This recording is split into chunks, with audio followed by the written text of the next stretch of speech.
Baiklah, sebelum memulai acara pada siang kali ini, saya sebagai moderator akan memberikan sepatah pantun buat teman-teman semuanya.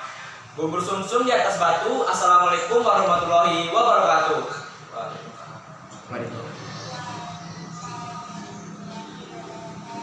Alhamdulillahirrahmanirrahim. Wassalatu wassalamu ala asrofil anbiya'i wal mursalin wa ala alihi wa sahbihi rasulillah ajmain, amma ba'du. Marilah kita panjatkan puji syukur atas kehadiran Allah Subhanahu wa taala, di mana pada siang kali ini kita masih dapat berkomunikasi melalui Google Meeting. Dan salawat dan salam tak lupa pula kita panjatkan kepada Nabi besar Muhammad SAW dengan mengucapkan Allahumma sholli ala Muhammad wa ala ali Muhammad. Nah, teman-teman tahu nggak tujuannya teman-teman datang melalui Google Meet ini untuk menghadiri dialog interaktif yang bertemakan tentang strategi KDRPM di tengah pandemi. Tahu nggak kenapa PCIPN itu mengambil tema strategi KDRPM di tengah pandemi? Ada yang tahu nggak?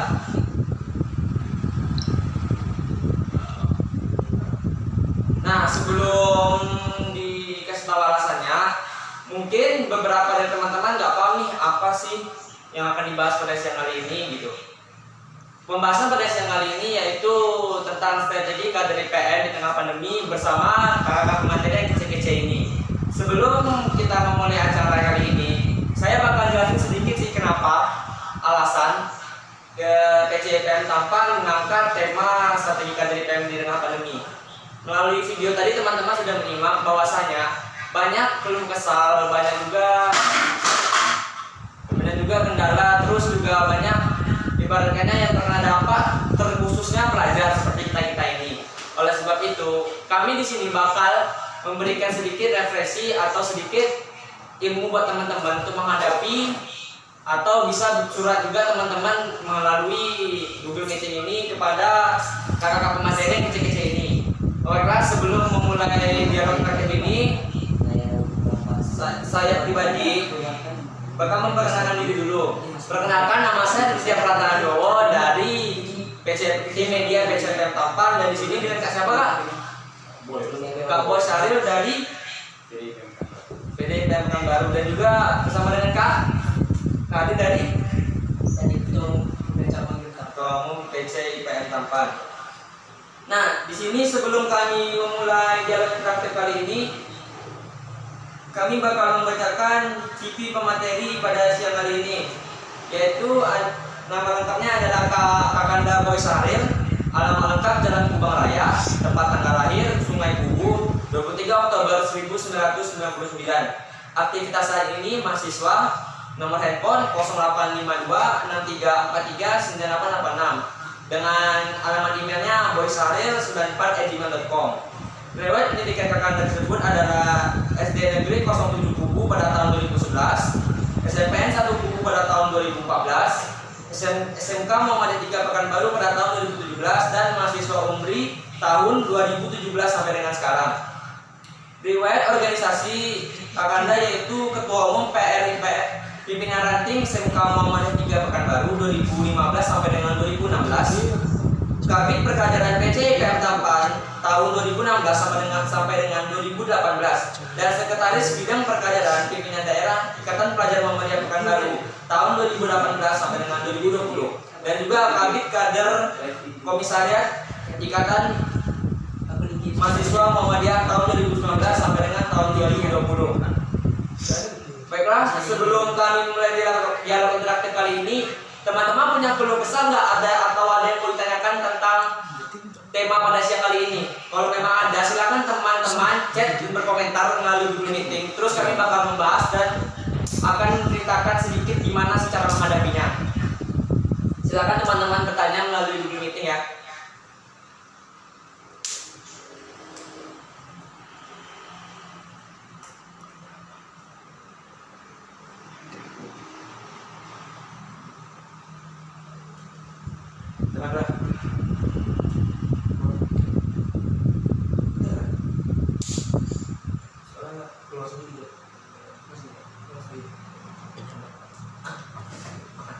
Ada yang mau bilang nggak?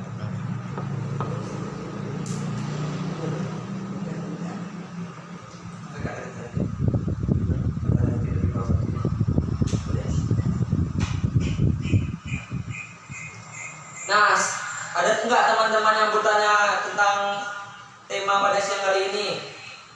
Kalau memang bertanya, tinggal komentar aja di Google Meeting-nya. Ntar bakal dijawab oleh kakak kece ini.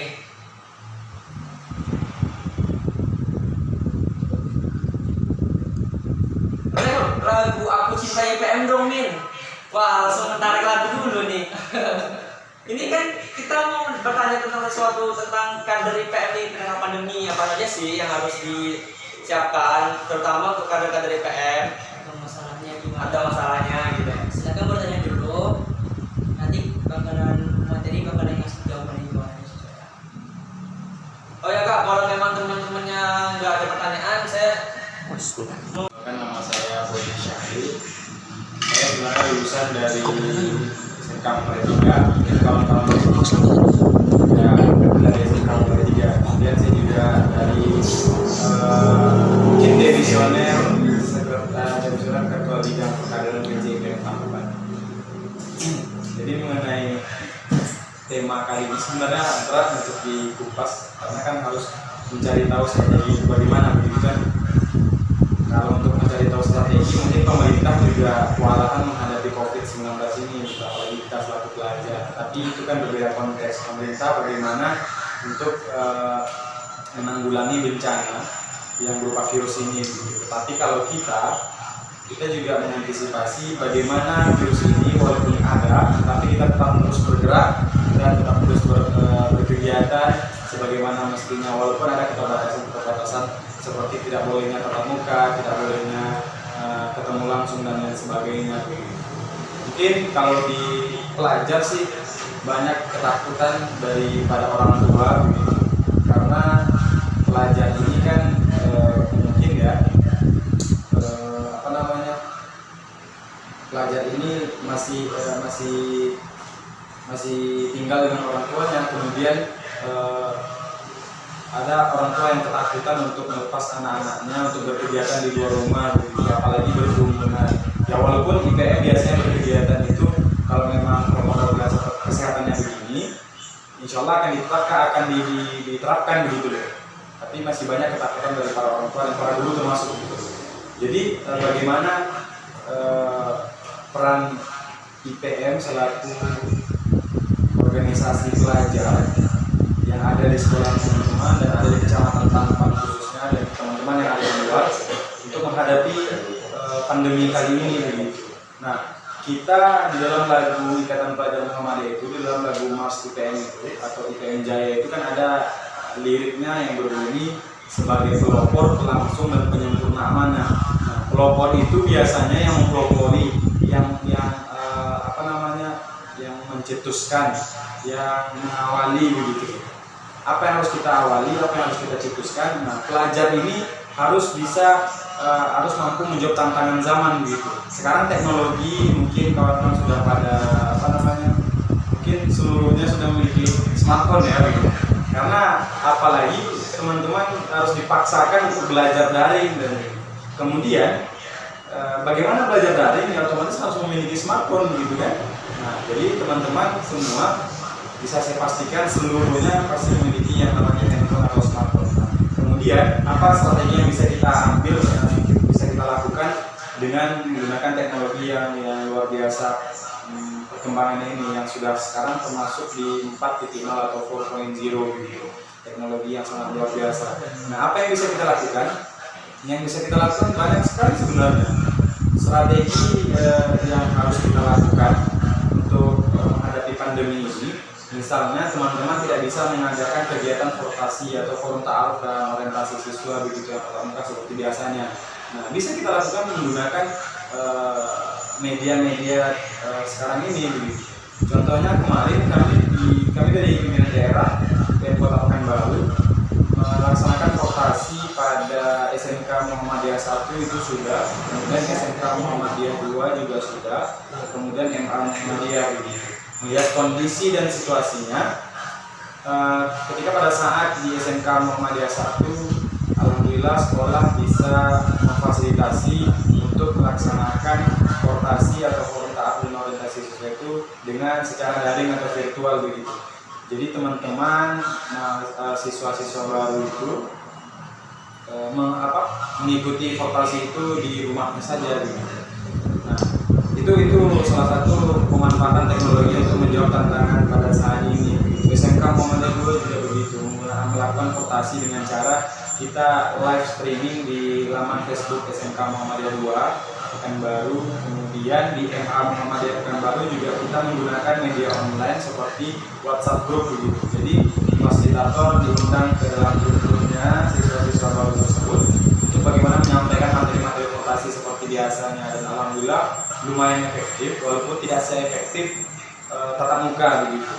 Nah itu kan sebenarnya jawaban dari kita atau tindakan yang bisa kita ambil daripada tidak sama sekali gitu kan, karena proses kaderisasi, proses perkaderan, proses regenerasi itu harus terus kita lakukan gitu. Kenapa? Karena ketika kita tidak meninggalkan generasi untuk melanjutkan perjuangan kita, maka siap-siaplah organisasi tersebut akan bisa hancur atau akan rusak begitu loh.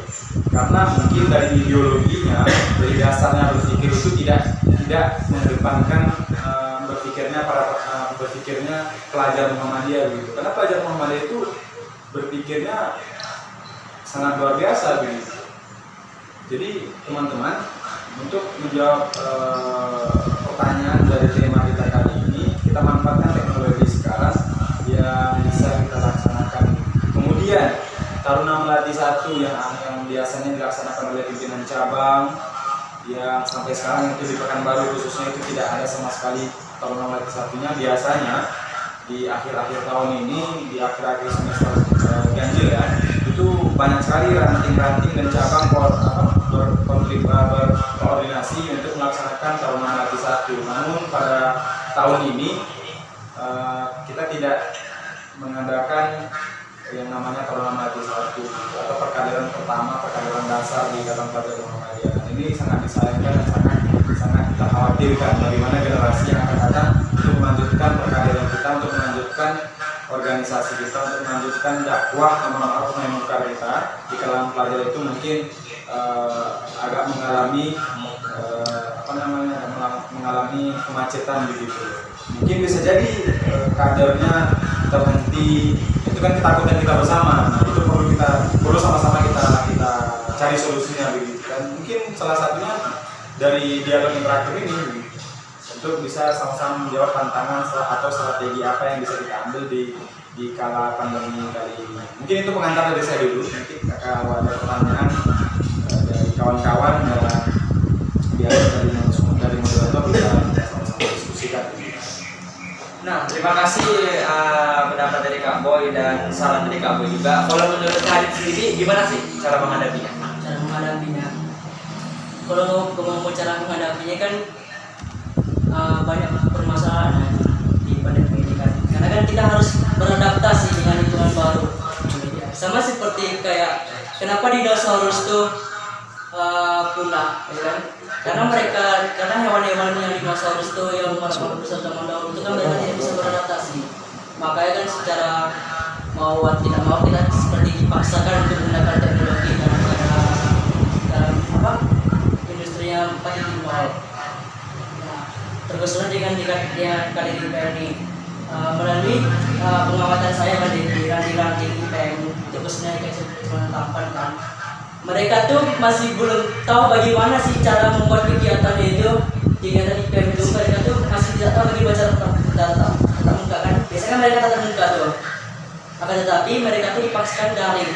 Jadi mereka tidak tahu apa di sini. Nah, itu yang dipertanyakan kepada kawan-kawan semua di rantingan. Jadi gimana sih caranya itu untuk bisa ber-IPM dan juga seperti merekrut anggota itu ada kendala. Kalau misalnya nggak ada perekrutan anggota atau perkaderan dari IPM, jadi bagaimana nasib dari perkaderan IPM tersebut kan? Apalagi kan bibit dasar dari Muhammadiyah itu kan berawal dari IPM, dari kader-kader IPM-nya, terusnya di ranting-ranting. Karena kan di ranting IPM, karena di suatu tujuan dari IPM itu atau dasar dari IPM itu kan balik dari ranting. Ya, sama kayak seperti pemerintah kan yang lebih merasakan itu rakyat dan bukan pimpinan atasnya. Itu makanya kita harus diharapkan. Dan mungkin itu Terima kasih atas pendapat, saran juga dari Kak Adit. Nah, setelah strategi dan cara kita menghadapi kegiatan selama pandemi terkhusus untuk pelajar, menurut kakak sama kakak ini, menurut kakak gimana caranya agar pelajar tersebut ini terhindar dari COVID tapi masih saja melakukan kegiatan di luar, Kak? Gimana itu, Pak? Oke, kalau menurut kakak sih patuhi protokol kesehatan gitu ya. Nah, seperti ya dari pemerintah itu kan anjurannya, dan kemudian dari Muhammadiyah sendiri itu membuat tim siaganya atau satgasnya, yaitu MCCC, kalau tidak salah Muhammadiyah COVID Command Center gitu. Jadi Muhammadiyah mempunyai tim satgasnya tersendiri membantu pemerintah dalam menangani COVID-19. Nah, bagi kakak pribadi ketika berkegiatan di luar, mungkin mencapai 30-50 orang, bagaimana strateginya, bagaimana supaya kita terhindar dari COVID, kemudian tapi tetap bisa berkegiatan dengan jumlah orang yang lumayan ramai, ya patuhi kesehatan, patuhi protokol kesehatan gitu, seperti bawa hand sanitizer sendiri. Kemudian kalau misalnya masuk ke ruangan kantor orang atau rumah-rumah atau sekolah-sekolah orang, ya kita biasakan cuci tangan gitu. Kemudian mungkin kontak fisik jangan dulu gitu, seperti salaman biasa, ganti mungkin tos ini, dan itu kan menghindari dari terpaparnya virus corona gitu. Kenapa? Karena ketika kan yang saya tahu kan COVID ini kan ketika kita menyentuh dengan telapak tangan, kemudian kita mengusap mata atau mulut atau hidung, baru kita terpapar gitu kan. Tapi kalau misalnya dengan ini, itu kan jarang kita mengusap muka itu dengan begini gitu, kecuali menonjol orang baru kita begini kan begitu. Jadi itu salah satu caranya gitu. Kemudian setelah setelah kita dari luar, mungkin ketika pulang ke rumah kita jangan menyentuh apapun dulu, langsung mandi, langsung bersih-bersih, gunakan hand sanitizer kembali dan segala macamnya. Kemudian tetap pakai protokol kesehatan ketika di luar, seperti jaga jarak dan sebagainya. Itu sih dari kalau untuk strategi bagaimana terhindar dari COVID-19 ini. Karena kan kita juga bukan dokter ya, jadi nggak tahu banyak spesifik tentang bagaimana cara menghindari. Kita hanya memahami kulitnya saja, bagaimana sih secara kasat mata dari kita sendiri. Begitu sih. Kalau menurut Hadid gimana sih? Apalagi kita juga menghadapi new normal seperti ini kan. Ya, kalau masalah new normal kan kita tidak perlu terlalu takutkan dengan corona dan COVID-19 kan. Misalkan kita harus mematuhi protokol kesehatan, jaga jarak, dan juga menggunakan hand sanitizer. Dan juga kalau misalnya juga kan lakukanlah mematuhi protokol kesehatan. Akan tetapi kalau misalnya tidak bisa tetap muka, apalagi yang di ranting ini kan harus bertemu di sekolah kan. Kalau di luar kan mungkin agak susah, atau bagaimana lah, atau disindai orang tua lah, agak susah. Mungkin kalau strategi dari saya kan nggak salah juga lah kita menggunakan teknologi daring ini seperti Google Meet atau Zoom.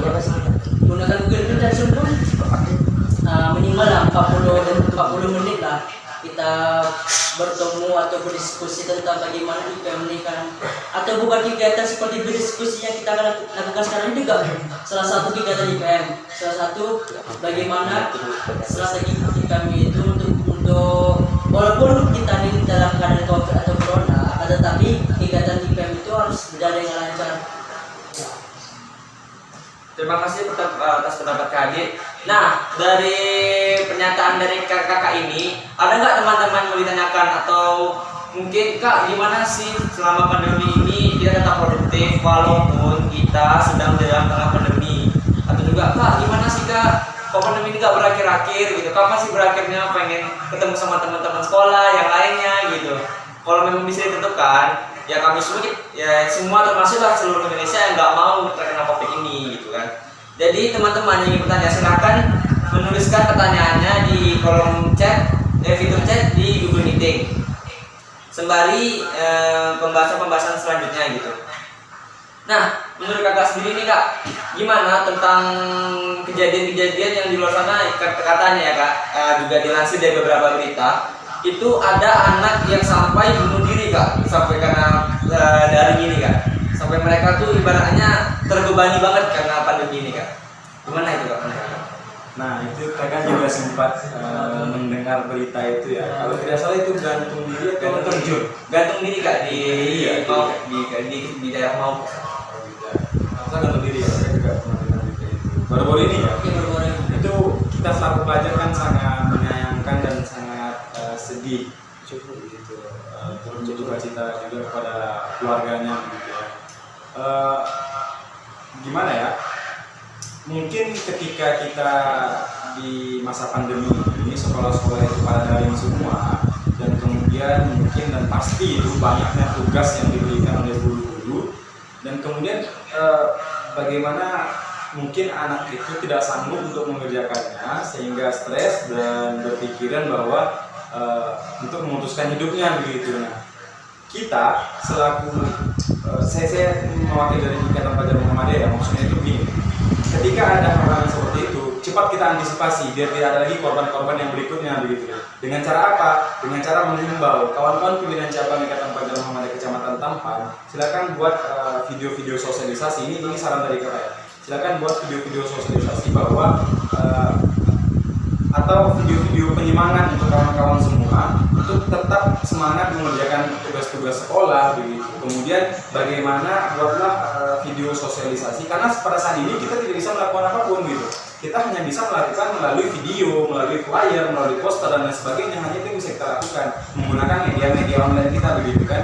Nah kemudian bagaimana kita berdakwah? Berdakwah sekarang ini itu mungkin terbatas oleh ruang dan jarak begitu kan. Namun kita bisa berdakwah, maksudnya itu kita terbatas oleh tatap muka gitu. Namun bisa kita lanjutkan berdakwah itu dengan cara menggunakan media-media online kita sendiri gitu, seperti Facebooknya VC atau Instagramnya atau bahkan sosial media pengurus-pengurus yang pribadi begitu. Tidak hanya disosialisasikan, dikirimkan videonya, dikirimkan posternya menggunakan media online atau medsos di pimpinan cabang saja, tapi gunakanlah medsos kawan-kawan semua, karena tidak semua pengikut dari sosial media pimpinan cabang itu sama dengan pengikut kawan-kawan semua, pasti banyak perbedaan gitu. Jadi buatlah suatu video atau poster tentang menyemangati kawan-kawan dalam mengerjakan tugas kuliah, tugas sekolah, mohon maaf. Kemudian buatlah video-video untuk sosialisasi, kalau bagi saya video sosialisasi bagaimana kita mengatur waktu karena banyaknya tugas-tugas sekolah yang menumpuk. Bagaimana kita ajak teman-teman yang di luar sana untuk mampu mengatur waktunya, mampu memanajemen waktunya sendiri begitu. Ketika sudah ada tugas kuliah hari ini, sebisanya jangan berleha-leha, kerjakan dulu, baru kita lanjutkan kegiatan-kegiatan yang mungkin kegiatan biasanya yang kegiatan yang tidak terlalu penting begitu, seperti main gadget, main game dan lain sebagainya. Itu boleh, harus diselingin dengan main game juga. Kalau bagi saya ya, itu harus diselingin dengan main game juga. Kenapa? Karena tidak, nanti takut terjadi seperti hal yang teman kita tadi yang datang dari itu gitu. Mungkin dengan game itu sendiri teman-teman bisa terobati stresnya, tetapi kembali lagi bagaimana kita mampu mensosialisasikan bagaimana untuk mengatur waktu kita. Nah, itu tugasnya kita selaku organisasi pelajar yang mungkin terbesar dan terstruktur di Indonesia. Bagaimana kita sosialisasikan untuk mengatur waktu kawan-kawan mengerjakan tugas kapan, kemudian bermain kapan, kemudian dan jangan lupa makan juga begitu loh. Nanti kita kebanyakan ngerjain tugas, kebanyakan main game, menghilangin stres, tapi lupa makan ya sama ya.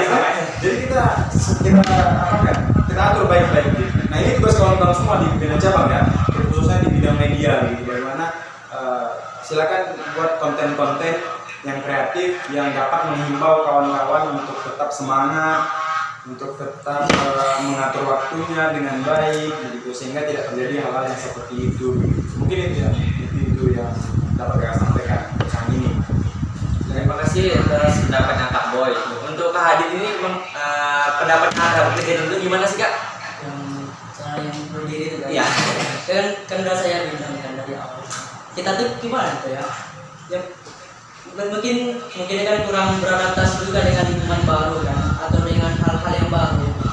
Terlebih lagi sekarang ada tugas menumpuk lah, atau dan sebagainya lah, karena di stres kan. Jadi kita harus ya mau gimana lagi kan? dipaksakan kan untuk bisa beradaptasi dengan lingkungan baru.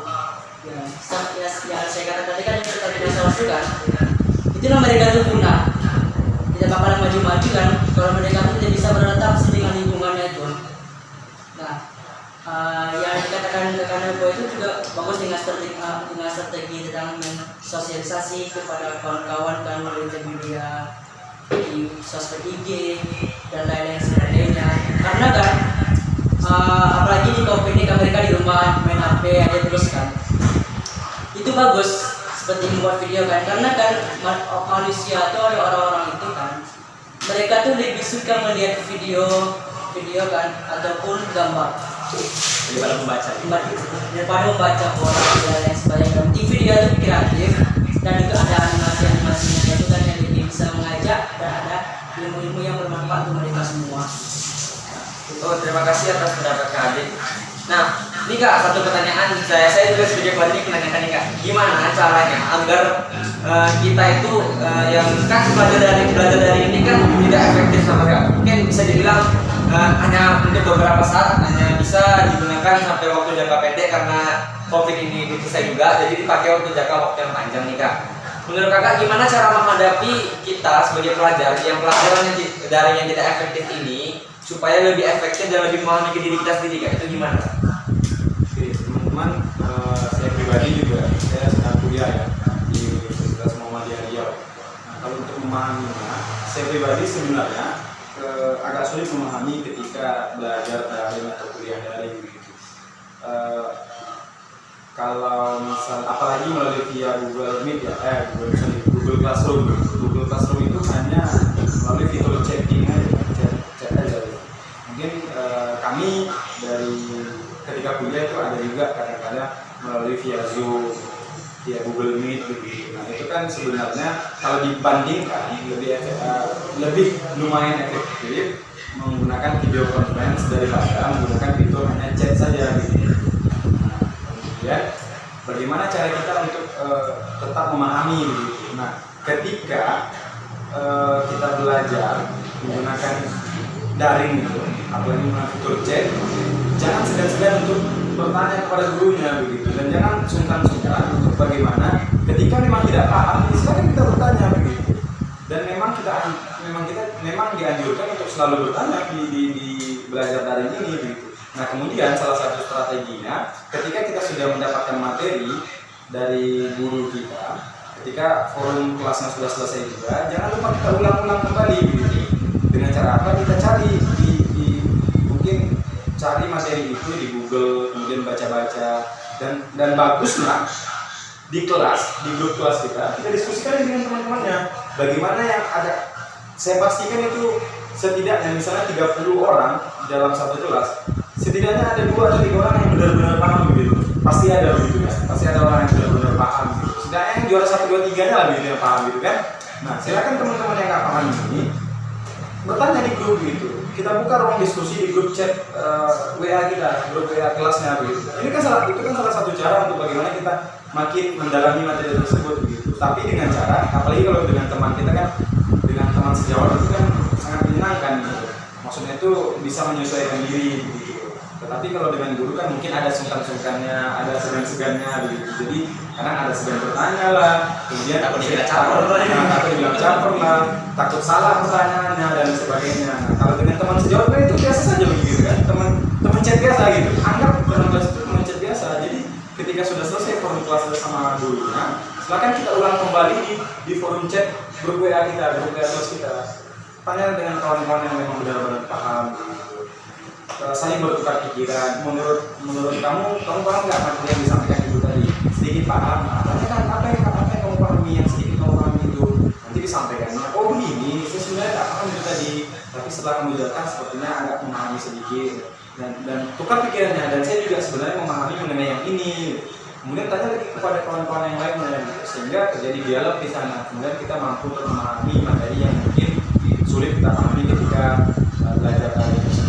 Itu sih saran dari kakak. Maksudnya itu ketika forum selesai, silakan diskusi dengan kawan-kawan grup kelasnya masing-masing. Kemudian cari referensi tentang materi tersebut. Kemudian baca. Setidaknya teman-teman ya, ketika teman-teman membaca, misalnya dari 10 materi, setidaknya pasti ada 2 materi yang masuk ke dalam pikiran kawan-kawan, masuk ke dalam pemahaman kawan-kawan. Saya pastikan itu. Walaupun sebanyak apapun teman-teman membaca, saya pastikan pasti ada yang nempel di ingatan kita, yang nempel di pemahaman kita. Jadi silakan membaca, silakan ulang-ulang kembali materi-materi yang diberikan melalui daring tersebut. Mungkin itu tanggapan dari kakakmu. Terima kasih atas pendapat kakak tentang daring, tentang kurang efektifnya belajar ini. Terus gimana sih menurut kak Adi juga atas tidak pemahamnya materi tentang pelajar-pelajar tersebut gitu? Kalau menurut saya hampir sama dengan yang dikatakan mereka. Kan mereka kan lebih mandiri kan, mandiri kan bakal lebih bagus daripada dimanja terus kan, atau disuap terus kan. Kapan lagi mereka bisa berdiri sendiri kan? Seperti aja tiang bendera tuh, kalau tiang bendera tuh nggak berdiri, nggak ada fondasinya tuh, pasti bakal jatuh tiang bendera tuh.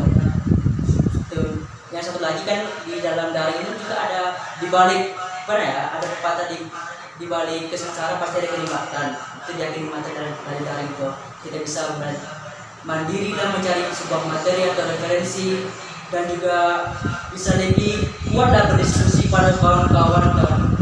Biasanya kalau menurut saya kan, kalau tatap muka tuh mungkin ada berdiskusi kan, tapi tidak sebanyak berdiskusi di kegiatan daring, karena kan mereka bersusah payah mencari materi kan. Maka mereka tuh bertanya kepada kawan-kawannya, nih gimana caranya kan. Jadi kan mereka bisa bersaling bertukar pikiran. Nah, terima kasih atas pendapatnya Kak Hadi juga. Nih Kak, pertanyaan lagi nih.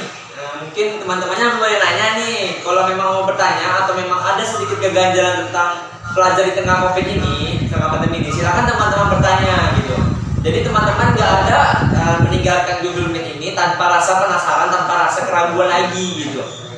Jadi pertanyaan lagi nih Kak, dari saya juga, dari moderator. Gimana sih agar cara pelajar itu terhindar dari berita hoax, Kak? Apalagi kan Indonesia selalu termakan berita hoax nih Kak. Gimana tanggapan pelajar ini, cara belajar ini untuk tidak termakan hoax, apalagi hoax tentang berita COVID ini Kak? Oke, teman-teman semua, untuk mengantisipasi berita hoax tersebut, yang teman-teman ikuti itu harus media yang benar-benar legal gitu, yang resmi begitu loh.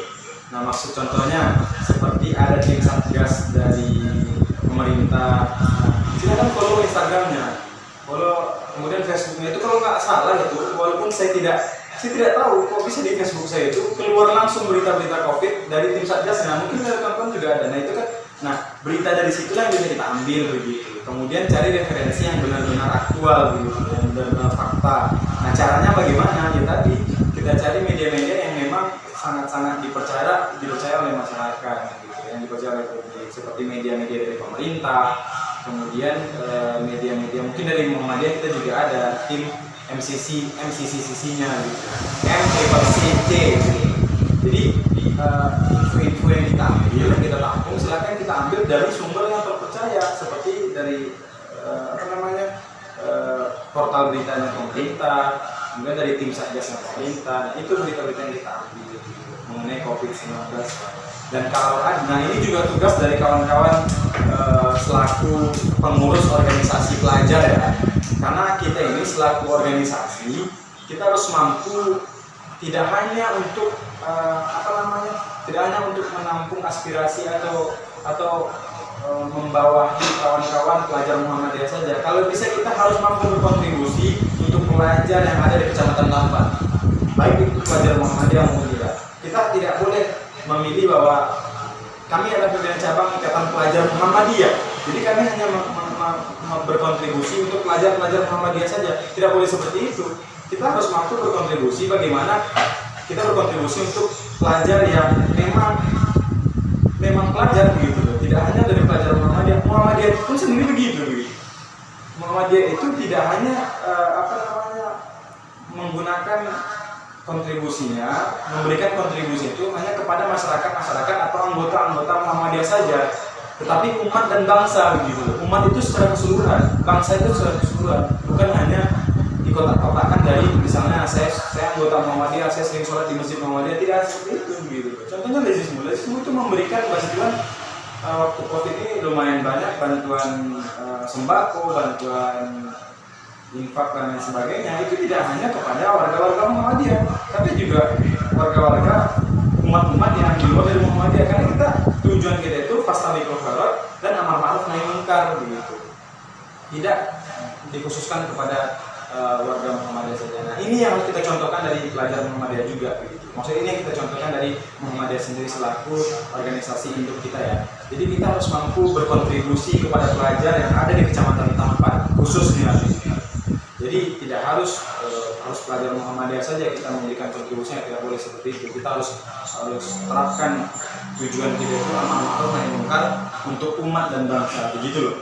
Jadi silakan teman-teman ikuti misalnya Instagram dari pemerintah sendiri, kemudian dari Muhammadiyah sendiri yang bisa dan yang memang beritanya itu insya Allah valid begitu loh, benar dan aktual begitu. Tidak ada hoaxnya sama sekali begitu ya, menurut saya seperti itu. Karena mungkin ada berita-berita online yang sekarang ini kan banyak berita online ya gitu kan. Nah, berita online sekarang ini banyak yang mengcopy berita dari luar, kemudian dibuatnya bahasa atau kalimat-kalimat yang mengandung biar orang mengklik saja, yang namanya clickbait gitu ya, clickbait itu. Jadi orang mengklik dia, portal berita dia, sehingga dia mendapatkan uang. Nah, itu banyak sekarang yang seperti itu gitu. Nah, itu yang perlu kita hindari. Nah, jadi dengan cara ikuti media-medianya organisasi-organisasi besar, media-medianya pemerintah untuk dapat informasi yang lebih aktual dan faktual begitu. Mungkin itu yang dapat saya sampaikan. Oke, terima kasih atas pendapat dan sarannya dari Kak Boy. Kalau menurut Hadit sendiri nih, gimana cara pelajar menghadapi hoax itu Kak? Ya kan, kalau ngomong soal hoax kan musuh pertama ini kan hoax kan. Itu makanya kita tuh harus bisa lebih berpikir kritis kan. Berpikir kritis itu maksudnya itu kita harus bisa yang mana memilah yang baik, yang mana yang memilah yang buruk. Itu makanya kita harus tuh lebih, kalau bisa tuh lebih banyak membaca tentang berita-berita yang tentang fakta lah, dan juga dari akun sosial media yang apalah, yang tidak sembarangan lah orang-orangnya, yang terbukti lah, terverifikasi lah Pak ya kan. Nah makanya itu kan lebih banyak membaca, bersosialisasi, dan juga berpikir kritis sama hal itu benar atau tidak, dan lebih banyak menganalisa gitu. Ya, sebentar, sedikit tambahannya. Ya benar yang disampaikan Hadi tadi. Kita juga harus banyak membaca ya. Kita selaku pelajar itu identik dengan pena dan buku. Maksudnya itu apa? Banyak menulis, banyak membaca. Gitu. Jadi teman-teman ketika mendapatkan informasi, jangan hanya menggunakan satu media saja. Contohnya kalau misalnya media yang lain, media-media yang baru muncul, silakan baca beritanya, kemudian cari berita yang sama di media yang lain. Jadi ketika sudah banyak media yang teman-teman baca, bisa teman-teman samakan, bisa teman-teman simpulkan bahwa apakah memang benar ini, kemudian dibaca kembali dari media-media pemerintah tersebut. Ya mungkin pada saat ini pemerintah yang, kalau untuk mengenai COVID ya, mungkin pemerintah yang bisa kita yang dapat dipercaya begitu untuk sangat update mengenai COVID ini begitu. Jadi lebih banyak membaca, lebih banyak, tidak usah membaca satu media, tapi harus banyak media yang dibaca mengenai satu topik tersebut, sehingga dapat titik temunya apakah info ini atau berita ini benar adanya atau tidak gitu. Oke, terima kasih atas pernyataan dari Kak Boy. Ini kan sudah di pelajar lagi ya Kak, di tengah pandemi ini Kak. Terkhususnya untuk kader IPM nih Kak, gimana caranya kader IPM itu tetap berkontribusi di tengah pandemi gitu Kak, supaya bermanfaat untuk berkehidupan masyarakat lagi Kak? Gimana menurut Kak Boy itu? Aja ya. Nah yang kita sampaikan tadi teman-teman, Ikatan Pelajar Muhammadiyah ini bertujuan terbentuknya pelajar muslim yang berakhlak mulia, terampil dan berilmu, sehingga terwujudnya tujuan Muhammadiyah. Tujuan Muhammadiyah itu apa? Terbentuknya masyarakat Islam yang sebenar-benarnya berlandaskan Al-Quran dan As-Sunnah begitu. Nah, untuk kita berdakwah amar ma'ruf nahi munkar itu biasanya kita menggunakan misalnya yang mungkin orang memikirkan bahwa berdakwah itu ceramah, datang ke masjid menghadiri ceramah itu sama dengan mendengarkan dakwah begitu, atau kita mengadakan kegiatan pengajian kita selaku penyelenggaranya itu sama dengan berdakwah. Benar, memang itu berdakwah. Nah, namun kita juga bisa berdakwah dengan cara yang lain. Nah, yang seperti saya sampaikan di awal tadi, media sekarang, teknologi sekarang ini sangat banyak begitu. Mari kita manfaatkan dengan sebaik-baiknya. Contohnya, buatlah konten-konten kreatif, buatlah konten-konten yang benar-benar informatif, inspiratif, dan sangat komunikatif. Maksudnya bagaimana? Ketika kita membuat konten, kita tidak boleh melepaskan konten itu dari hal, contohnya pelajar ya, dari hal pendidikan.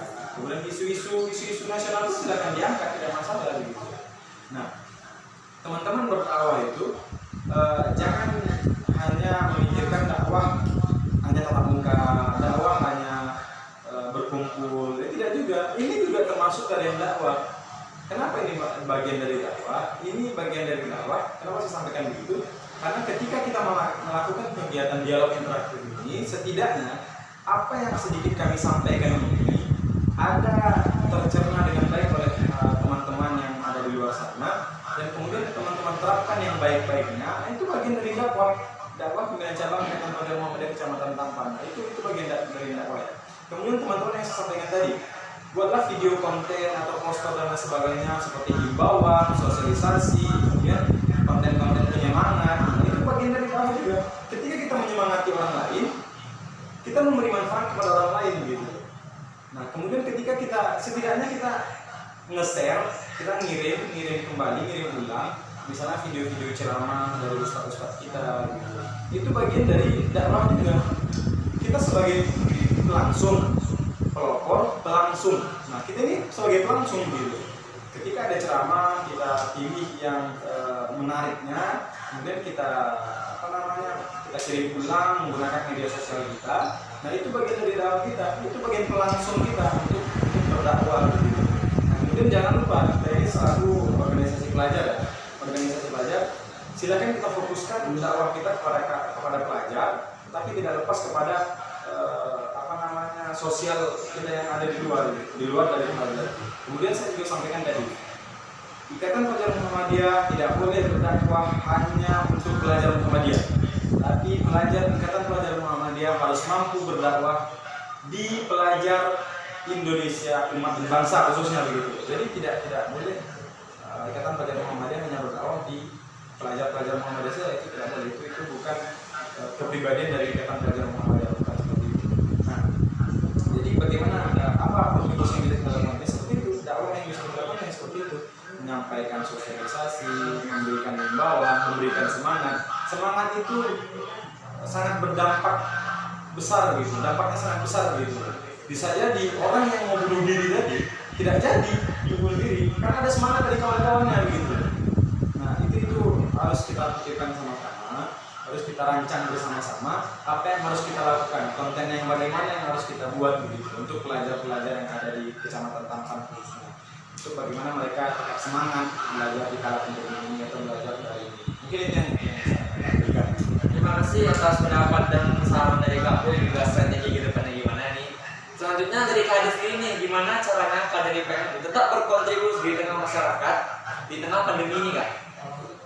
Kalau untuk caranya, alangkah baiknya kita mulai pada diri sendiri dulu kan, pada diri sendiri dulu. Tapi kalau sudah mantap untuk diri sendiri, baru kita sebarkan kepada orang lain. Salah satunya, minimal kita mengajak aja, mengajak sholat ke masjid lah kawan satu atau kawan kita lah, kita ngajak satu ke masjid. Dan terbiasa kan mereka juga ikut ke masjid jadinya. Ya sebelumnya mereka di rumah saja karena corona kita ajak ke masjid dengan memakai masker dan juga menjaga jarak. Insya Allah kan yang lainnya juga bakal ikut juga kawan-kawan yang lainnya. Karena kan kalau kita untuk mengajarkan kebaikan dan walaupun sebiji cara pun kan sekecil sebiji cara pun itu bakal dibahas oleh Allah Subhanahu Wa Taala kebaikan tersebut. Yang penting kita tuh harus berawal dari yang kecil-kecil dulu, dari sedikit lama-lama menjadi bukit. Ya, itu sih. Terima kasih dari pernyataan Kak Adi juga nih, saran dari Kak Adi. Nah, buat teman-teman belum nanya nih, saya mau share lagi nih. Masa ya teman-teman gak punya apa keluh kesahnya? Ya. Wah, ada yang bertanya nih dari Kak Dila pendapat kakak tentang teman-teman yang seperti ini. Seperti ini maksudnya gimana itu? Jadi saya kan dulu sering share ke teman-teman tentang keagamaan, tentang hal yang baik. Tapi kadang ada tuh kak temennya suka komen, ngapain sih share-share gitu? Nge-share gituan, diri sendiri aja belum bener gitu kan? Perbaiki dulu aja akhlak kamu, baru nyaranin orang ada. Gimana tuh kak? Nah, kalau udah kayak gitu, semenjak itu saya jarang untuk nge-share seperti itu dulu kak. Menurut kak gue sendiri, menurut kak gue sendiri gimana sih kak cara yang buat teman-teman kayak gitu kak yang nggak mau dikasih di bawah dikasih arahan gitu kan, dikasih pendapat gitu kan? Menurut kakak gimana kak? Terima kasih. Dari Kak Dila Ulfa. itu biasanya banyak ditanyakan kepada ustaz-ustaz gitu. Yang pribadi kan sebenarnya tidak hanya memberikan sedikit pernyataan saja. Teman-teman, ketika ada yang menyampaikan seperti itu kakak bukan mengatakan itu mungkin itu bagian dari setan gitu. Yang itu godaan saja gitu. Itu godaan yang membuat kita agar tidak berdakwah lagi. Nah, silakan teman-teman lanjutkan dakwahnya. Bagaimanapun dakwahnya tersebut, bagaimanapun contohnya Rasulullah itu banyak pertentangannya. Jangan bilang begini ya, itu kan Rasulullah kan, itu kan ini kan kita beda dengan Rasulullah. Iya, walaupun tapi kan kita ada kesamaan, kita sama-sama manusia, kita sama-sama berdakwah. Nah, kalau misalnya ada teman-teman yang menyampaikan seperti itu, kamu saja belum baik, tapi sudah sok-sok mendakwahkan orang lain, ya tidak masalah. Ketika kita ini pendapat kakak pribadi ya, mungkin jangan ditelan mentah-mentah begitu loh. Silakan cari dasar yang lebih kuat lagi. Ketika teman-teman masih buruk sifatnya, tetapi mampu mendakwahkan orang lain, itu bagian dari dakwah juga, amar ma'ruf nahi munkar juga begitu. Nah, sejalan dengan itu, kita juga setidaknya begini ya, ketika kita mendakwahkan orang lain, kita pastikan bahwa kita sendiri pun akan merasa malu sendiri gitu. Seperti ini, aku sering mendakwahkan orang lain untuk begini, tetapi aku tidak seperti ini. Nah, kita sendiri merasa, kenapa aku nggak seperti itu ya? Aku hanya mendakwahkan orang lain saja. Nanti dengan sendirinya akan terpanggil diri kita sendiri untuk melakukan yang kita dakwakan gitu. Seperti banyak orang yang mengatakan bahwa ya nggak usahlah jilbab dalam-dalam dulu untuk muslim perempuan ya, jimawatinya. Jangan, nggak usahlah kamu sok-sok kali berjilbab dalam, jilbabin aja dulu hati kamu gitu. Saya kasih analogi ya. Ada satu orang yang tidak berjilbab, kemudian dia akhlaknya juga buruk. Ada berapa dosa yang dia tanggung? Ada 2, akhlaknya buruk, kemudian tidak berjilbab.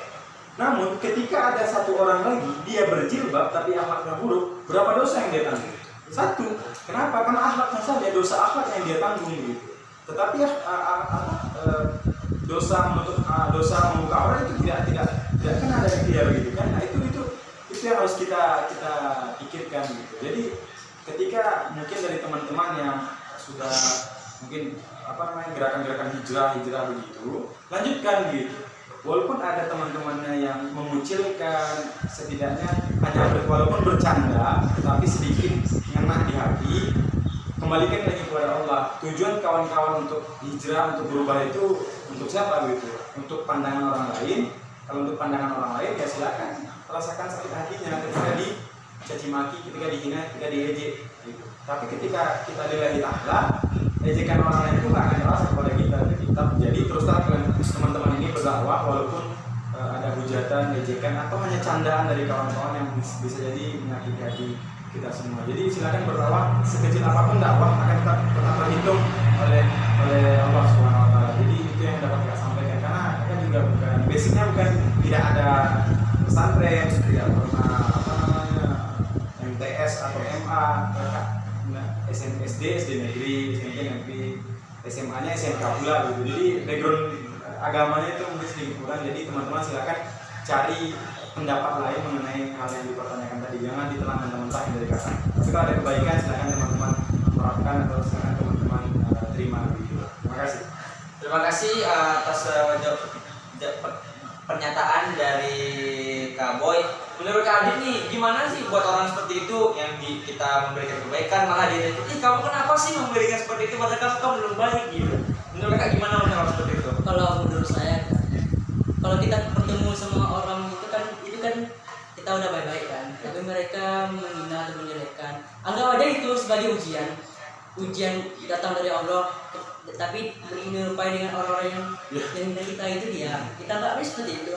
Contohnya gini, kalau kita berbaik pada orang tapi orang itu menghina kita, anggap aja seberapa pun orang itu menghina, itulah bakal jadi pahala kita. Jadi kita yang dapat pahalanya. Jadi intinya itu kita harus ingat kita kepada Allah Subhanahu Wa Taala kan, untuk berbuat baik kan. Jangan terbosan untuk berbuat baik kan, karena kan Rasulullah kan juga begitu kan, udah baik-baik lah tapi dijahati sama orang kan. Berarti kan kita niat dalam hati Kembalikan kepada Allah begitu ya. kembali kepada Allah, besar diri kepada Allah. Udah itu intinya itu saja. Oke, terima kasih atas pernyataan dari Kak Hadid. Masya Allah, pertanyaan dari Dila Ulfa tadi. Nih Kak, ada yang bertanya lagi nih dari Yulia Yolanda Putri nih Kak. Assalamualaikum warahmatullahi wabarakatuh Kak. Saya ingin bertanya, bagaimana solusi dan strategi agar bisa mengoptimalkan belajar selama pandemi ini Kak? Jika di dalam satu rumah tidak paham akan teknologi atau gaptek, gagal dalam gak paham dengan teknologi Kak. Terus terkhusus untuk adik-adik yang masih sekolah di tingkat dasar atau SD, yang belum terbiasa akan teknologi, ditambah lagi orang tua atau orang yang di rumahnya tidak paham akan teknologi saat ini, tidak mungkin selalu bergantung dengan orang sekitar. Terima kasih. Benar Kak? Gimana Kak? Ulang pertanyaan yang pertama tadi. Yang pertama itu bagaimana solusi dan strategi agar bisa mengoptimalkan belajar selama pandemi ini jika dalam suatu rumah tidak paham akan teknologi atau gaptek. Menurut Kak jadi gimana Kak? Itu pertanyaan yang pertama ya? Ya. Mungkin itu dari pemerintah dan dari sekolahnya sendiri ya. Ini Kak Yulia ini teman saya belum ada dengan daerahnya dan belajar Muhammadiyah Utama. Selamat siang Bu Bendung. Ya, tadi juga hadir kalau tidak salah itu Kanda Agung Giardino ya. Ya. Kabit organisasi Pendidikan Kota Pekanbaru. Selamat bergabung, mohon izin. Mungkin ilmunya juga banyak mereka mungkin kawan-kawan nanti akan diadakan juga webinar atau jalan praktek bersama kawan-kawan yang ada di video lainnya ya. Nah, mereka itu sangat luar biasa juga pemikirannya dan pemahaman ilmunya. Mengenai teknologi yang tidak paham, satu rumah itu tidak paham gitu kan.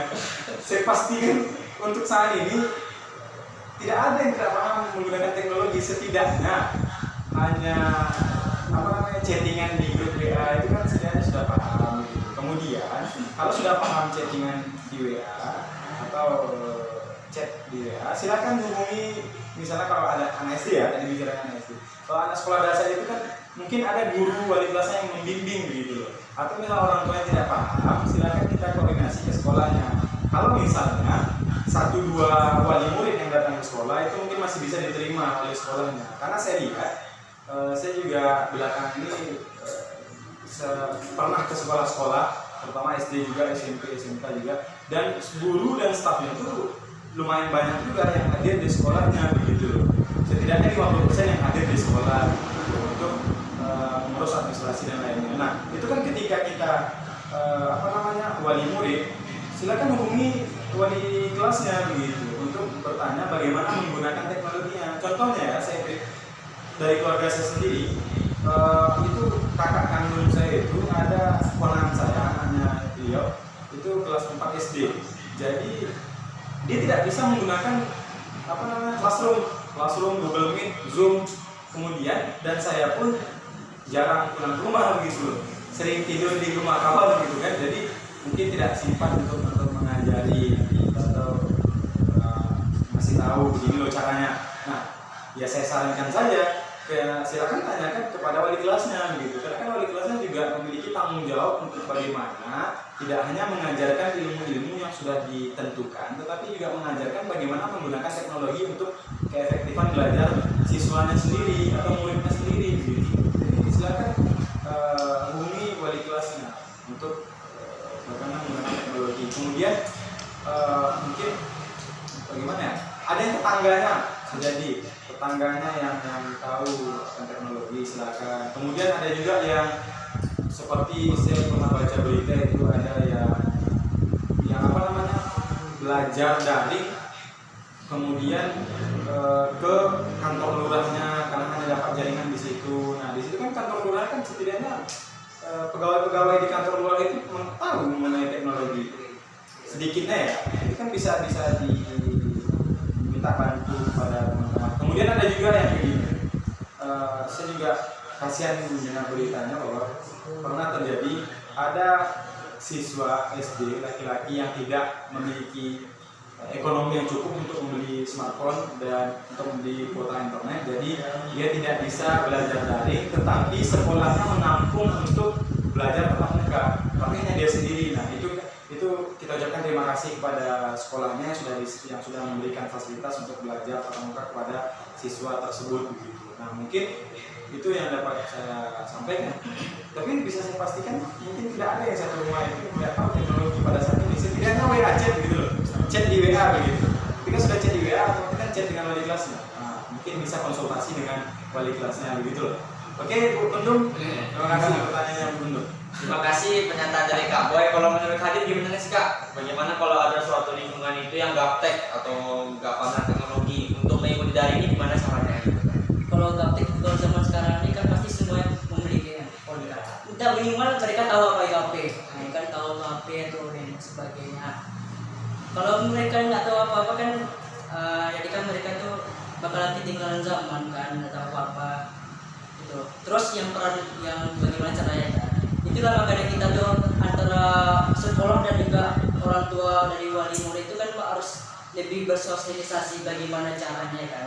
Itu yang pentingnya sosialisasi bagaimana caranya itu supaya mereka tuh ketika ada permasalahan di dalam di siswanya itu kan, itu makanya dia ada boxnya, ada sosialisasi antara sekolah dengan orang tua, jadi ada dan tidak miskomunikasi gitu. Oke, izin sebentar. Tadi kebetulan nih saya baru ingat sholat zuhur hari ini kan baru jam 2:30 ya, 2:30.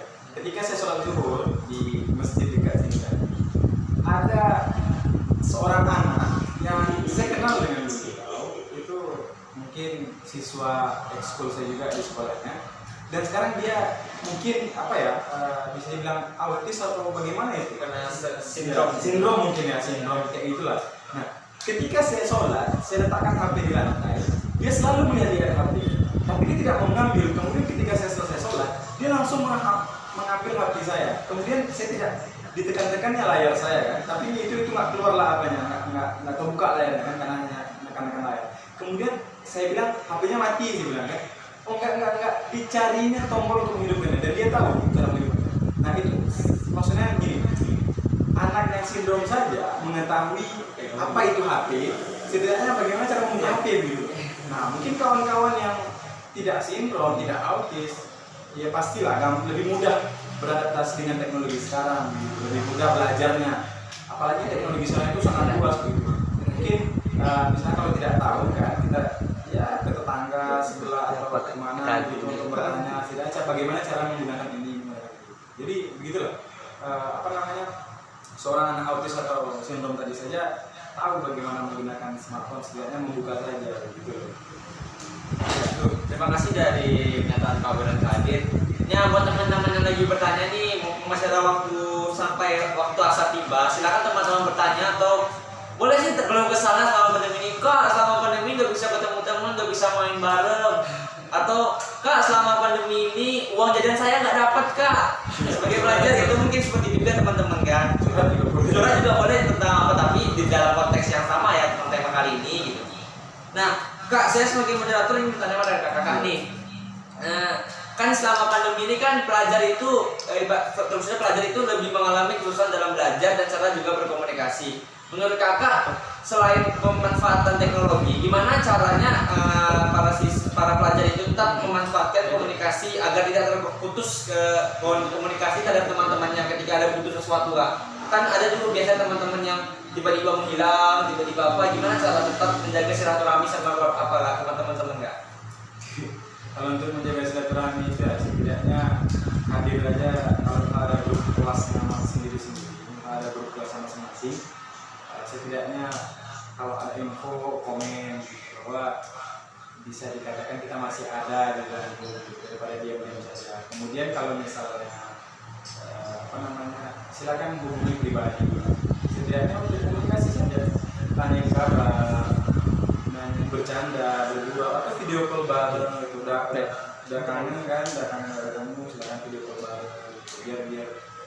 tumbuh lagi silaturahminya, tumbuh lagi semangat barengnya, semangat bersama-samanya atau semangat berjamaahnya gitu. Sama dengan yang saya sampaikan tadi, bagaimana cara kita memahami materi ketika belajar daring, karena itu sangat tidak efektif gitu kan.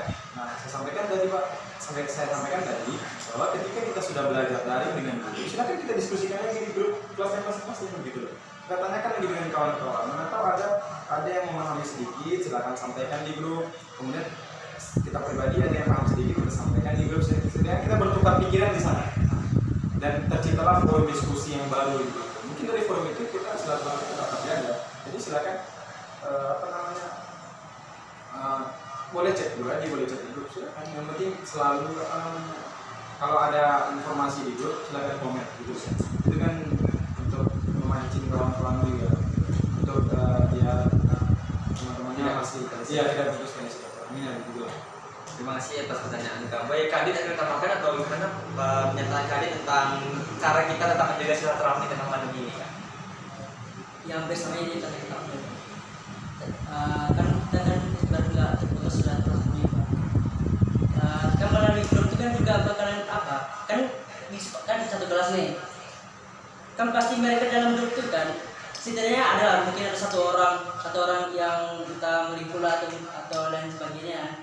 Nanti otomatis yang lain bakal ikut dan terjadi kan tercipta silaturahmi.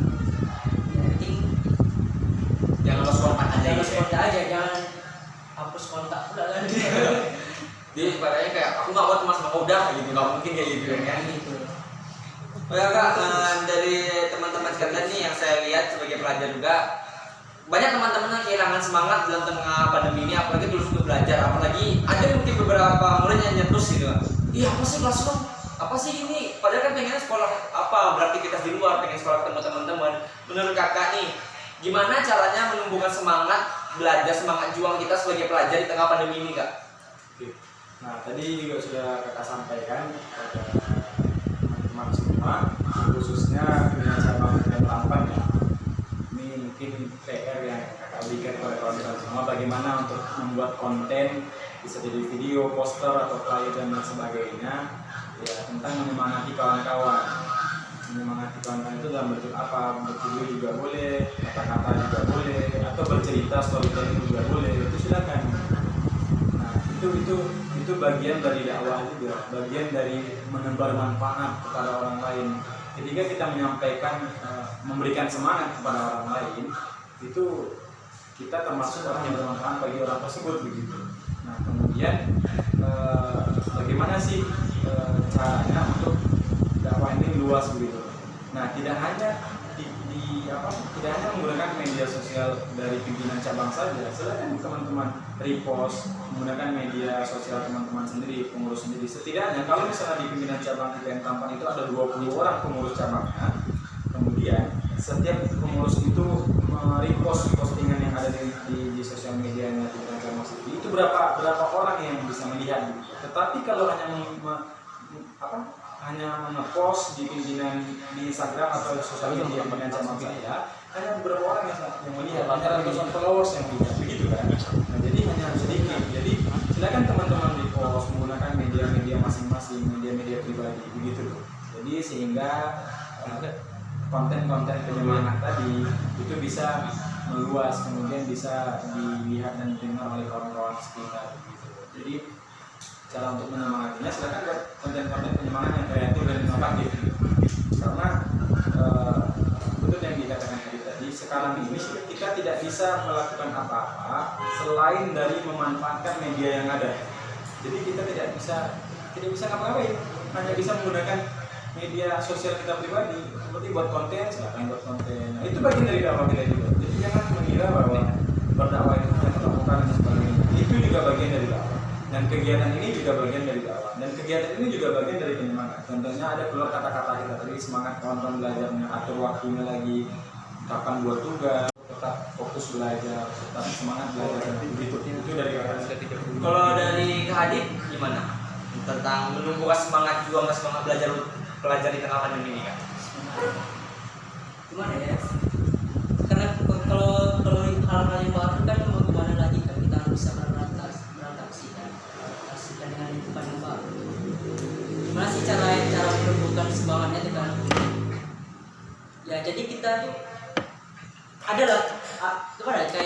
karena sistem di dalam daring itu pasti ada manfaatnya kan. Contohnya kalau di sekolah kan pasti kawan-kawan nggak bisa tiduran, nggak bisa ngapa-ngapain kan. Tapi kalau di daring ini kawan-kawan ketika belajar pun bisa pulang makan. Jadi kan bisa ada kayak tidak bisa bersusah payah juga gitu ya kan. Jadi lah makanya dari itu sih dari menurut saya. Karena di tengah daring ini ada manfaat juga ya. Makanya kita harus janganlah kita lihat kerugiannya atau masalahnya.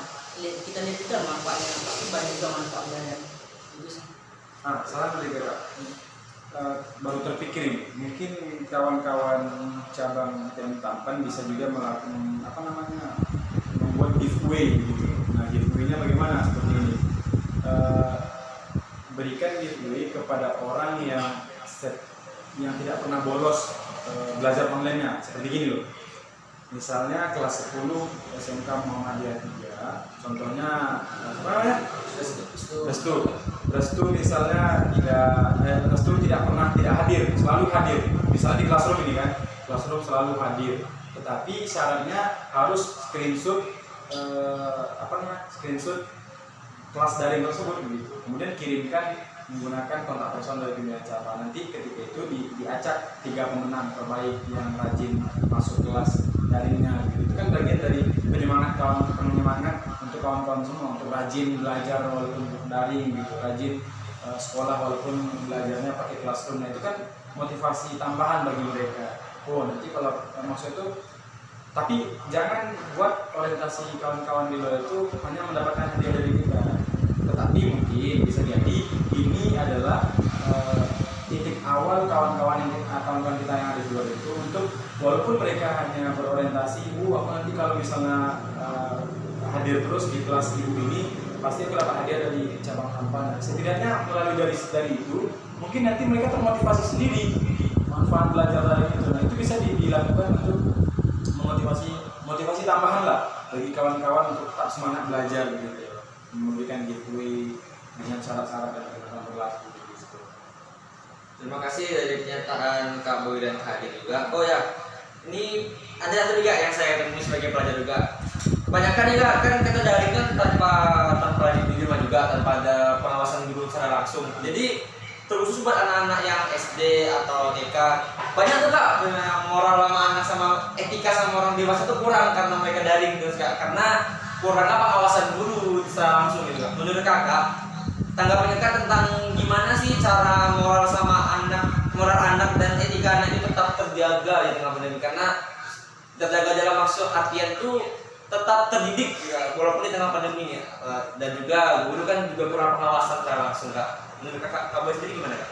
Nah, alhamdulillah kemarin itu ada kegiatan dari pimpinan daerah Kabupaten Muhammadiyah Kota Pekanbaru bagaimana mensurvei atau mencari tahu bagaimana sih belajar daring ini bagi siswa dari SD, SMP, SMA begitu. Dan mungkin kawan-kawan cabang Tampan juga diamanahkan untuk mensurvei itu kan ya. Nah, surveinya itu kan ada untuk ke siswanya, ada untuk wali muridnya atau orang tuanya. Di situ kan kita akan bertanya bagaimana efektif tidak belajarnya. Kemudian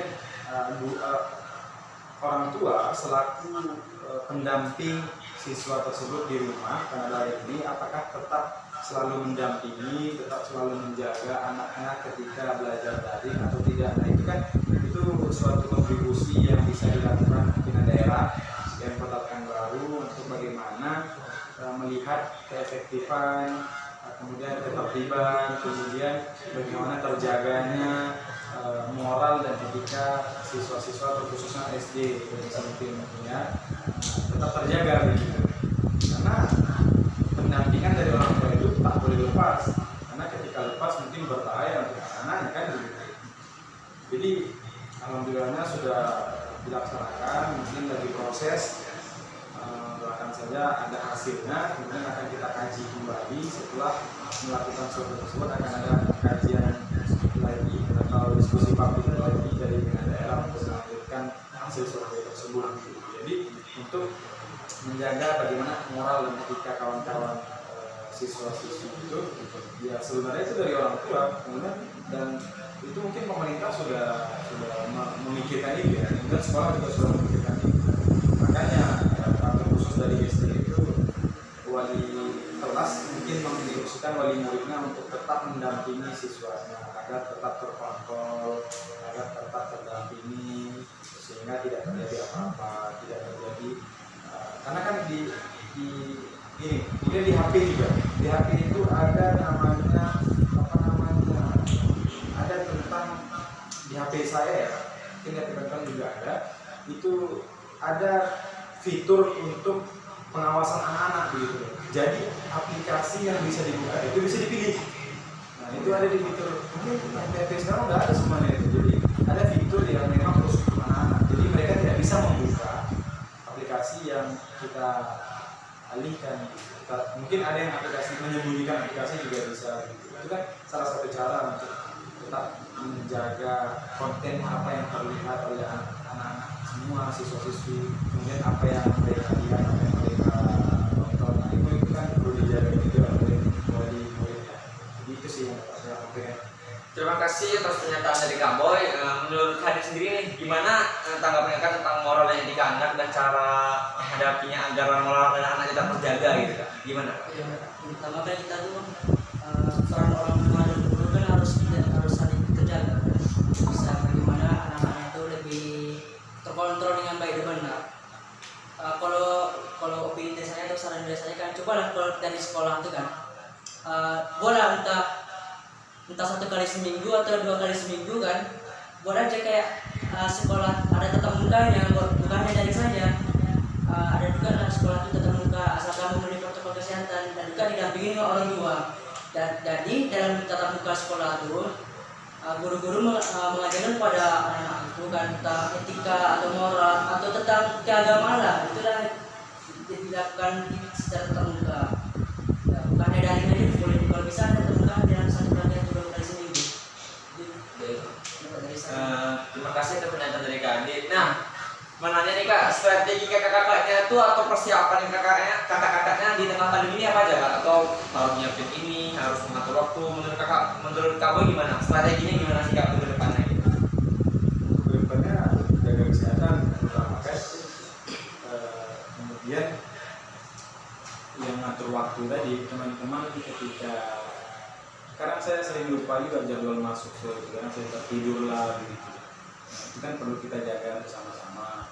Jadi kawan-kawan silakan HP itu dimanfaatkan, misal fitur alarm itu dibuat per jadwal masuk. Contoh kalau kuliah ini kan jadwalnya acak-acakan gitu. Kadang ada masuk pagi, kadang habis itu siang lagi masuk, sore lagi masuk. Kadang ada 1 hari itu cuma 1 mata kuliah. Kalau di sekolah kan itu terjadwal gitu. Nah, jadi teman-teman mungkin dari alarm itu bisa diatur waktunya sehingga selalu tersadar gitu. Ketika ada alarm hidup, kan ada tertulis itu. Misalnya masuk pada mata pelajaran ini ya begitu loh. Nah itu salah satu strategi untuk tetap bisa mampu manajemen atau mengatur waktu dan mengingat waktu kita dalam proses belajar. Kemudian setelah jaga kesehatan, menjaga waktu, kemudian menjaga ilmu gitu. Karena ilmu itu kalau misalnya tidak dipelajari terus-menerus maka akan hilang, sama halnya dengan hafalan. Ketika hafalan ayat kita tidak terus diulang-ulang, maka itu akan hilang tersendiri, dia akan lupa gitu, ya kan? Nah, jadi silakan teman-teman, kalau tidak percaya silakan teman-teman mencoba. Ketika teman-teman menghafal pada waktu SMP, kemudian tidak pernah melanjutkan hafalan tersebut, tidak pernah sholat mungkin, sholat kan ada bacaan juga, tidak pernah sholat selama 3 tahun di SMK, kemudian apakah teman-teman ingat nggak hafalan di SMP kemarin? Saya jamin pasti ada sebagian yang lupa gitu. Jadi ilmu juga harus dijaga. Ilmu itu cara menjaganya bagaimana? Sering diulang-ulang. Ketika selesai belajar daring dengan gurunya, baca lagi. Kemudian ketika bulan depannya, misalnya ada ulangan, baca lagi. Jangan berhenti belajar dan jangan berhenti membaca. Karena membaca itu membaca itu jembatan daripada ilmu pengetahuan juga. Kalau kita tidak membaca, kita tidak tahu apa-apa. Tapi sekarang kan ada keunggulannya. Membaca itu bisa digantikan dengan menonton video gitu kan. Karena ada materi-materi yang yang disampaikan melalui video gitu. Jadi silakan teman-teman refresh lagi pemahamannya, refresh lagi ilmunya, ulang-ulang kembali ya tetap terjaga ilmu tersebut. Begitu. Itu yang tadi saya katakan. Terima kasih dari saran kami juga. Kalau menurut Kadin, strategi kakak sendiri deh, gimana cara menghadapi cara tetap bertahan, apalagi untuk usia pelajar. Menurut Kadin gimana? Kalau menurut saya kan saya termasuk sebagai mahasiswa kan, dan juga sebagai pelajar kan. Kalau strategi dari saya kan kita tuh harus lebih manajemen waktu. Ada waktu kita belajar, ada waktu kita istirahat. Kalau misalnya kita tidak manajemen waktu, nanti misalnya kita belajar aja terus kan dari pagi siang malam belajar aja terus, pasti bakalan mengganggu kesehatan juga kan. Alhamdulillah kita refleksi. Kalau dari saya kan manajemen waktunya itu. Kalau saya kan kuliah kan dari hari Senin sampai hari Kamis. Nah, kan kuliah kan dari pagi sampai sore itu, malamnya tuh khususkan aja untuk beristirahat. Nanti pas jam sholat tahajud lah kita mulai belajar yang tentang materi kuliah atau materi tentang yang guru sampaikan tadi. Nah, terus pada hari Jumat Sabtu ini kita gunakan lah dalam satu hari ini lah dari pagi sampai sore. Kan Jumat ini kan free nih, kosong nih, kita pula seperti kita kerjakan tugas dari guru, kita kerjakan semuanya agar tidak menumpuk dalam seminggu itu. Nanti untuk hari Sabtu dan Minggu kita kosongin aja, kita weekend lah atau jalan mana lah untuk refreshing otak supaya tidak jadi pusing lah. Jadi itu sih kalau menurut saya. Terima kasih saran dari Kak Adit juga. Nih teman-teman, nggak sadar ya kita udah mau masuk ke penghujung acara. Bakal kasih satu kali deh pertanyaan buat teman-teman yang mau bertanya gitu, mau bertanya tentang apa strateginya atau menurut menurut saya seperti ini lebih baik Kak karena lebih efisien, atau juga Kak sebenarnya saya tuh nggak suka dari gini karena terpaksa ya. Mungkin teman-teman mau perlu kesal di sini tentang gimana ya profesinya sebagai pelajar boleh gitu, karena bentar lagi kita udah mau masuk ke penghujung acara dan juga kita bakal melaksanakan juga sholat asar ya. Jadi buat teman-teman disilahkan satu pertanyaan terakhir deh buat teman-teman gitu yang mau bertanya gitu. Nah Kak, sebelum ada pertanyaan lagi nih, mau bertanya bertanya sesuatu tentang COVID ini Kak. Harapan Kakak sendiri gitu tentang COVID ini gimana di Indonesia gitu, tentang pelajar COVID gitu, gimana Kak? Harapannya hilang, kemudian kita belajar kembali. Ya, yang pastinya COVID ini hilang lah dari Indonesia, sehingga teman-teman yang stres dengan tugas menumpuk tadi bisa terobati dengan tatap muka. Karena kan tugas Pak Muka itu tak sebanyak tugas daring gitu ya kan. Tugas daring itu setiap mata pelajaran pasti ada tugasnya. Kalau tatap muka tidak seperti itu, karena beberapa saja yang ada tugasnya gitu loh. Itu harapan yang pertama. Kemudian harapan kedua, saya khususkan kepada pengurus kantor dan Muhammadiyah baik tingkat Parti, cabang dan kota Pekanbaru, tetap istiqomah dalam kepengurusan, tetap istiqomah dalam perserikatan, tetap istiqomah dalam organisasi, kemudian tetap istiqomah dalam berdakwah dimanapun berada dengan kondisi apapun, tetap istiqomah untuk berdakwah di kalangan pelajar. Jadi kita walaupun di masa pandemi, kita selaku pelajar Muhammadiyah harus mampu menjawab tantangan, menjawab menjawab tragedi, menjawab situasi sekarang ini, menjawab kondisi yang ada. Kita tidak boleh mati, tidak boleh lena walaupun keadaan seperti ini. Kita tetap kreatif, inovatif itu, dan tetap berkegiatan dan tetap berkontribusi untuk pelajar-pelajar yang ada di khususnya Kecamatan Tampan dan umumnya Kota Pekanbaru. Jadi itu yang saya harapkan di sini. Tapi kalau Indonesia seharusnya pasti COVID-nya hilang. Jadi kita bisa beraktivitas seperti biasa lagi, sehingga tidak ada ketakutan lain. Itu sih dari saya.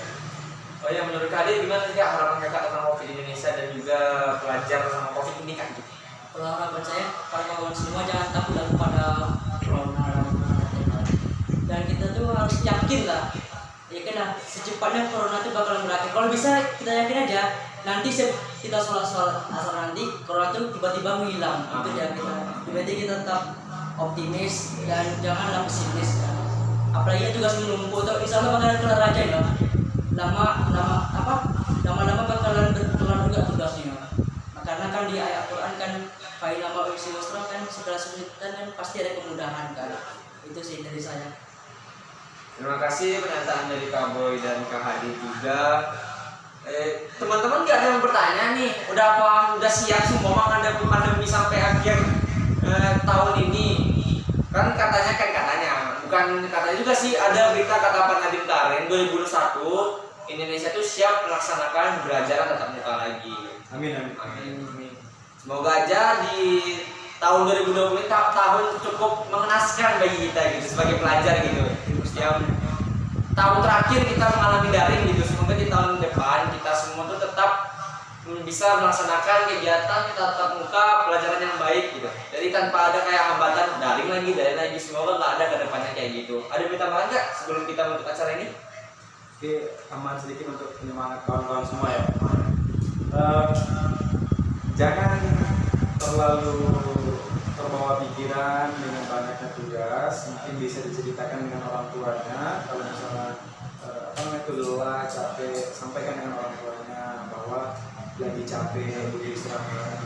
Jadi ketika kita bercerita dengan kita memiliki masalah, ketika kita bercerita dengan orang lain, ketika kita bercerita dengan orang yang kita percaya, itu bisa membuat masalah kita itu sedikit menghilang gitu. Jadi lega begitu loh, rasanya enak plong begitu. Jadi kakak harapkan tidak terjadi lagi hal-hal yang semacam ada yang bunuh diri karena banyaknya tugas atau belajar daring hilang. Harapkan tidak ada lagi yang seperti itu sangat kita kasihani.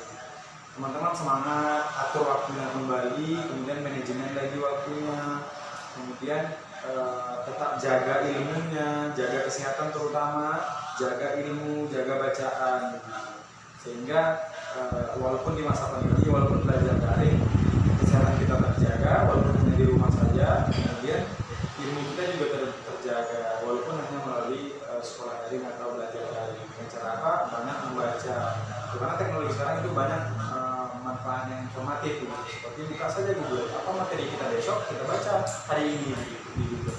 Jadi itu menambah wawasan kita juga ketika sudah besoknya ada kelas.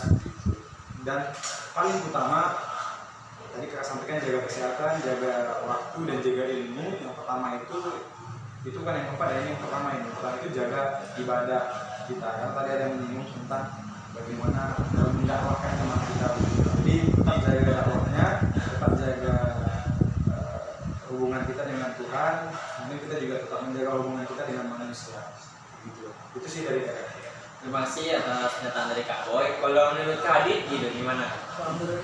Kalau menurut saya ya cuma sedikit, kayak yang penting jangan terlalu terbebani, santai aja. Kalau pasal kata anak sekarang kan santai aja, tidak perlu terbebani. Yang penting kan ingat aja jangan jauh kan, karena kan segala kesulitan tuh pasti ada kemudahan. Ada yang susah, ada yang susah, pasti ada yang mudah.